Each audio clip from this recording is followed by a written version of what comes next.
Welcome back to Apex Sci-Fi. Across the vast expanse of the cosmos, most intelligent civilizations have reached a state of nutritional perfection.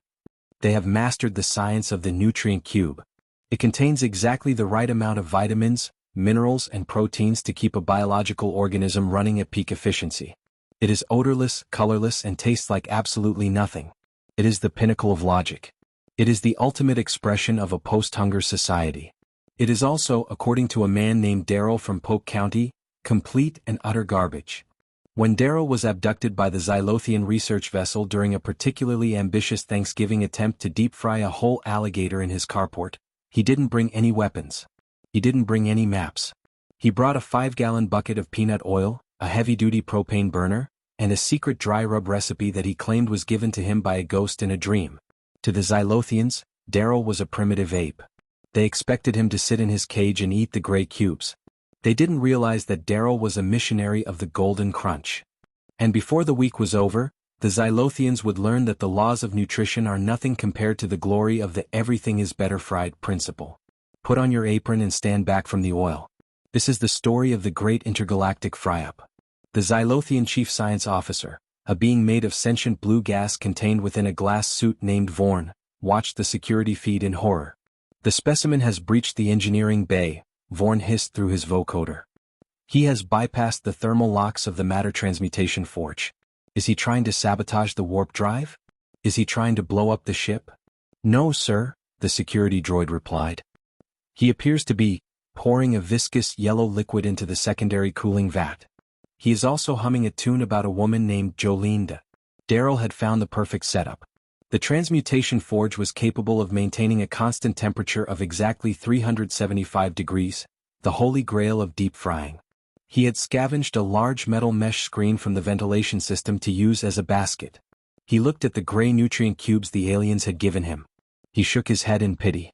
"Bless your hearts," Daryl whispered to the empty room.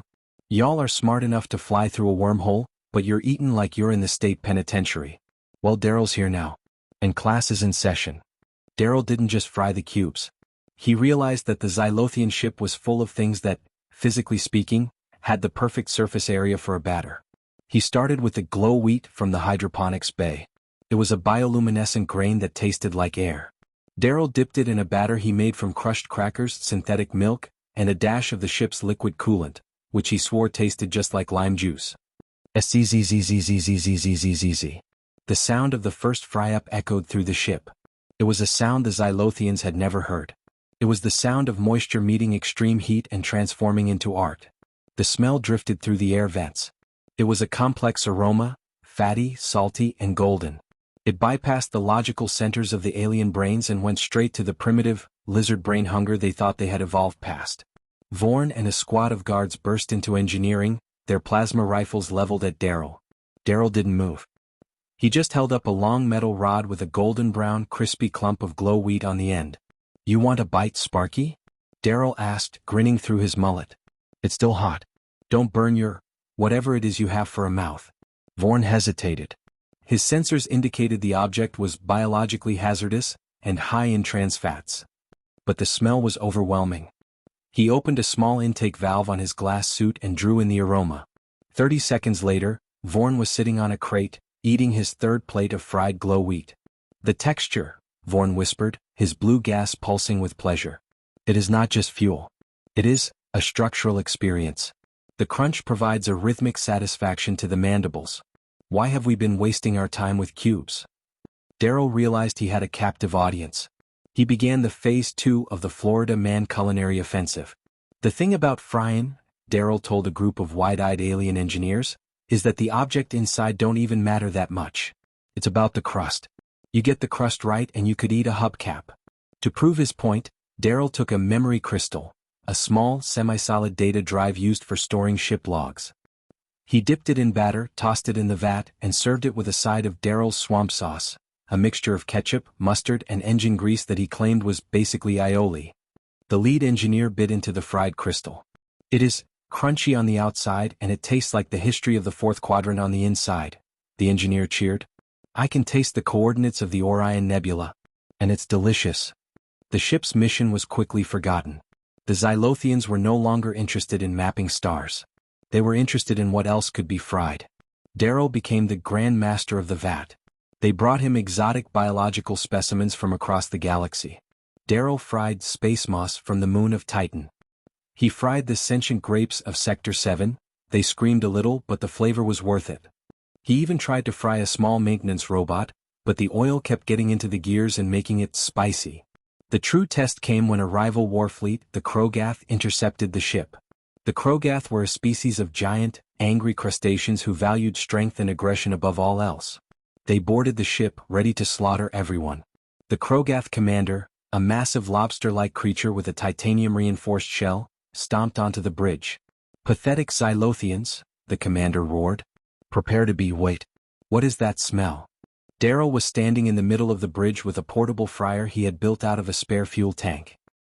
He was currently breading a tray of solar shrimp. "Hey Big Red," Daryl shouted. "You look like you're in a bad mood. You ever tried something that tastes like you but better?" Daryl handed the commander a deep-fried solar shrimp. The commander took a bite. His giant claws stopped clicking. His 3 eyes went wide. This is the peak of combat," the commander declared. "The heat, the oil. It is a battle in my mouth and the salt is winning." The invasion was cancelled immediately. The Krogath and the Xylothians signed a peace treaty on a napkin that Daryl had used to soak up grease.